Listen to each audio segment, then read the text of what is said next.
Hello, people. Welcome to the Legacy Universe. It is me, Ash. Oh, it's John too. Sorry. Yeah. Got excited with the webs. Stuff. Today, we are so excited to talk about Spider-Man Miles Morales. We are very excited today to give you guys our thoughts and reactions to the gameplay, the story, the characters, everything from this game. And a very important note, and this is something that has never happened in all of the time that we've been together. Oh, really? Okay. What? I finished the game at 100%, so.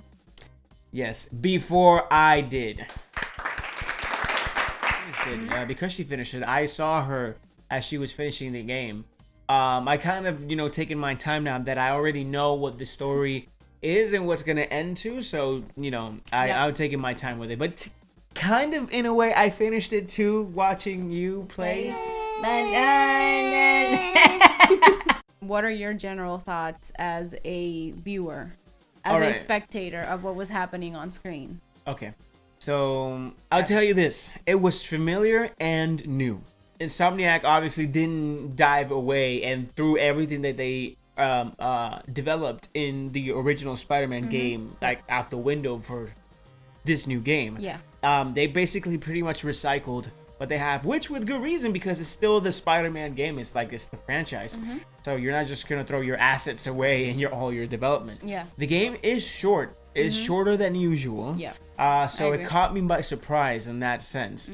So I think that this game would have been better as a massive expansion.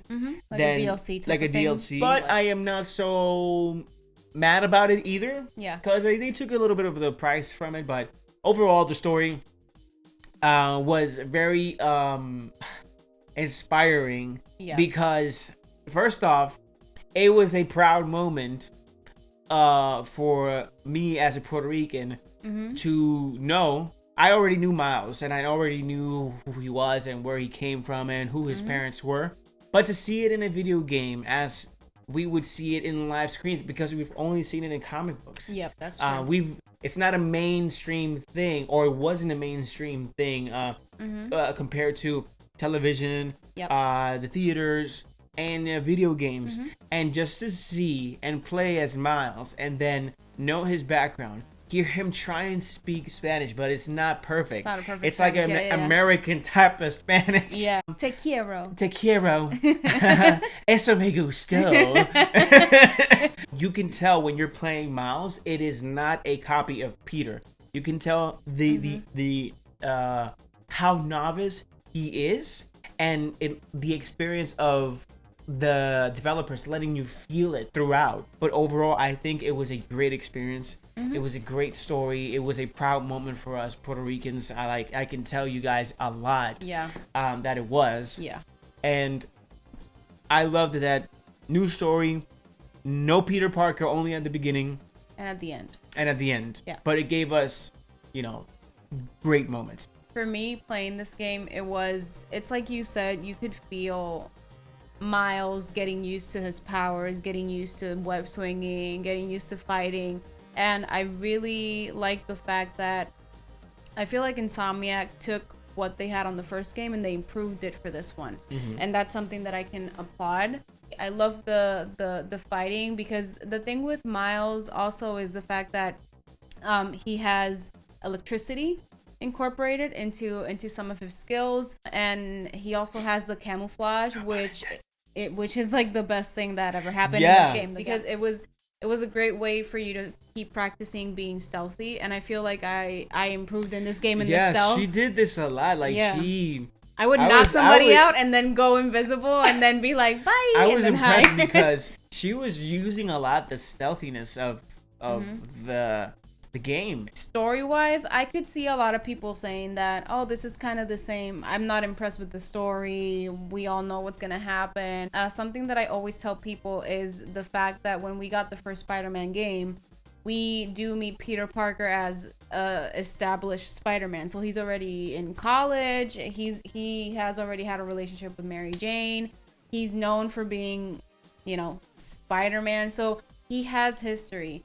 this is Miles' introduction into the gaming world, and this game is his story. And then having this whole dynamic with Finn, who ends up being the Tinkerer, even though their story was a little predictable, and I knew at the end that somebody had to die. Yeah. For me, if it wasn't gonna be the uncle, it was gonna be Finn. Yeah. And she does die. She sacrifices herself in order to save Harlem. I am glad she died. But sorry, it sounded harsh. Not in that way. No, yes. It was epic. It was sweet. It was heartbreaking for me. I got very emotional. And the fact that like 10 to 15 people of the neighborhood already know that he is Spider-Man, and they will protect him and cover him for no matter what is amazing, because if you can feel the backing of the community he's living in, I agree. you could tell that yes, this second Spider-Man is in New York, but it's Harlem's Spider-Man. Exactly. In terms of the gameplay, I like that they added some things that weren't in the first game. Like in this game, when you are playing as Miles and you jump on a ledge and you're too close to the edge, he starts like doing this thing where he's about to fall. The web swinging feels fantastic. I actually missed it. What I really liked is that the fighting style is completely different. I was telling one of my coworkers and my boss that Miles, when he web slings, he looks like he's about to be playing basketball. It's the swag. Yeah. It's a different swag. And the way that Peter free falls from buildings is completely different than how Miles free falls when he's web swinging. Those things incorporated into Miles make a difference for a lot of people. Yeah. As you can see, for us, it's like it actually brings up their own personalities, and Miles makes beats, and there's side missions where his uncle, the Prowler, actually makes him look for sounds that he could use in beats. So that was pretty cool. And I have to say also, another side mission that was probably my favorite was the one where Peter trains Miles. Oh yes. I thought it was a really smart way to incorporate Peter into the game, even though he wasn't a part of the main story. It was interactive, and it was a really smart way to include Peter Parker in this game, even without him overshadowing Miles. Throughout all that, we see all the Hispanic heritage, the flags, the houses filled with food from Puerto Rico, like very famous pasteles, and potato salads and all that kind of stuff. Other than that, the bridge scene was pretty epic. Was intense. I would say my top 3 moments would be at the beginning of the game, the whole sequence with Rhino, the whole bridge scene because it was spectacular, and the ending. Yeah, those would be like my top 3 most amazing moments in this game. The moment that they team up and try and take down Roxanne, but she doesn't trust him enough because they got betrayed by the uncle, which was wow. I would say I see his intentions. But I would say that was the hardest sequence out of all of them. That was the Rhino one, that you had to defeat Rhino with the new Roxanne gear. Oh, Rhino with the new Roxanne gear. Yes. That for me was the most difficult sequence. So some of my favorite things in the game, I would have to say that my top favorite thing was the fact that you have the Into the Spider-Verse mod. Sorry, mod, but yeah, I mean, yeah. And then you can have him like moving like into the Spider-Verse, like and it also has another and it also has another mod which I use throughout the whole game, and it's that every time you would punch somebody and hit them, it would say like kapow, pow, pow. And the other favorite thing that I liked was the fact that there's this character in this video game, and she's the one who actually gives Miles the whole Christmas suit. So it's like the Christmas hat, not the Christmas hat, the earmuffs and the scarf and the leg warmers. I haven't gotten there. Yeah, wow. and this girl, she speaks sign language. I love the fact that Miles knows sign language, and I thought it was a very awesome idea that they incorporated into the game. And honestly, I kind of want them together. I was excited that he knew sign language. Yeah, because you're giving so much. I'm not throwing away Peter Parker. Peter Parker is the OG and he's great, but when you do this, and then you keep giving this character things that matter, just like those minor touches, makes a lot of changes into their personality and to us as people. Oh, I also one of my favorite moments in the game was La Nochebuena, which is basically when Miles goes to his apartment where he lives with his mom and they are celebrating Christmas Eve. In Puerto Rico, Christmas Eve is our Christmas. Like literally the 24th of December, that's the day that we party, that we get together with our families, we eat some food, we dance the night away. And then on the 25th, it's like a chill day, like, okay, here are your gifts. I'll see you because we partied. So I thought that Insomniac did a great job at how they were. Yeah, it was accurate as to what the mom was cooking. Because when we see the scene, she's cooking, like you mentioned before, pasteles, arroz con gandules, potato salad. There was something about that scene, like seeing the food and the Christmas tree, and then you were able to pick one of the albums, and it was salsa and all of the flags and everything that she had in the house. It really made me feel so proud. And I thought you were gonna say what I had in my mind. What? Keep going. No. It made me miss home. Yeah. It made me miss home. That too. So I love that. It's one of my favorite things in the game. The thing, and I can start off the dislike one. Yeah. The thing that I kind of dislike, because then I actually tried to save it for myself, was that the mother, when she was speaking Spanish, she sounded Cuban. Yeah.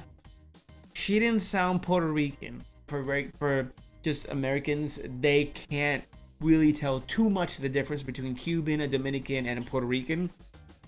Other languages in Spanish you can actually tell a little bit. Yeah. But then I tried to save it for myself, saying, you know what?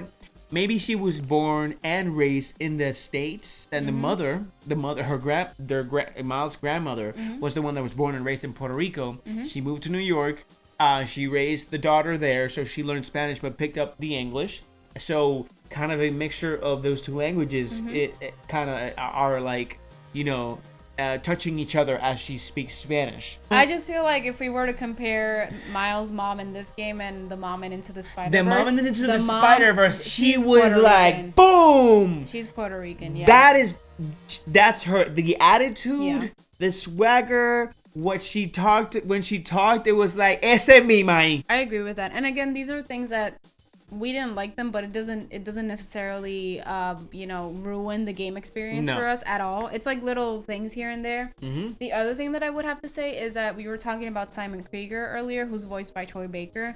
I understood his purpose in the game, but he wasn't doing anything for me. I think it's more of how the character was developed, in the sense where they're saying, oh, he's the main villain of this game, and I felt that the Tinker was more of a main villain with her role. She was honestly an anti-hero. Yeah, because this character, I just feel that all he did all day was like, I'm gonna be in the office, employees, this and that. Oh, he would send out Rhino and he would send out the Prowler to do his dirty work, and that for me is just like it's the equivalent to a bad boss in a company. He actually gets arrested at the end of this game. I don't know if he's gonna be in the next game. Yeah, I agree that this guy you said it. I didn't really care for him at all. The last thing that I would like to talk to you guys about is, in my opinion, the best way to play this game, because as John mentioned before, the story is very short. The best way for me to enjoy fully this game, it was like a back and forth between main mission and then side missions. And I felt that by doing that, I prolonged. Estiré el chicle. Yeah, prolonged. I prolonged the gameplay, and it proved effective, because by the time that I had reached the last mission, I was at 99%. And then after you finish the main story, you actually have one more mission, which is the postcard mission. And so that's the last mission that I had. And even though I had finished the game on a certain day, I left it for like 3 days after, because I was like, I don't want this game to end. That's what I would recommend for you guys. Since the story is so short, do a mission from the main story. If that mission leads to side missions located around the city, do those side missions and then go back to the main story. And then once you have the subway, it'll be easier to reach those points. But yeah. I like to web swing because and I think that it takes longer. Yeah, and I think that you can even continue the story playing it throughout again with each suit. Like you play the story with each suit all the time, then you can actually prolong even more your gameplay, even though you finished it already 6 times before that. And one more thing, what I used to do was that in the side missions, I would change the suit, and then for the main mission, I would use the regular suit. The only thing was that I did finish the game with the Black Lives Matter suit, it's one of my favorite ones. So that's another fun thing that you can do just to spice up the gameplay, because I do feel that the story is very, very, very short compared to the first game. So yeah, that is going to be all for our Spider-Man Miles Morales review. Thank you guys for joining us. Please get this game, play it. It is amazing. We loved it. Don't forget that you can follow us on Twitch. We are under twitch.tv/LegacyUniverse, and you can also follow us on Facebook and Instagram under the Legacy Universe. All of the links are going to be down in our description. So thank you guys for watching. Have a great week. Stay safe, and we will see you guys soon. Eso me gustó. Eso me gustó.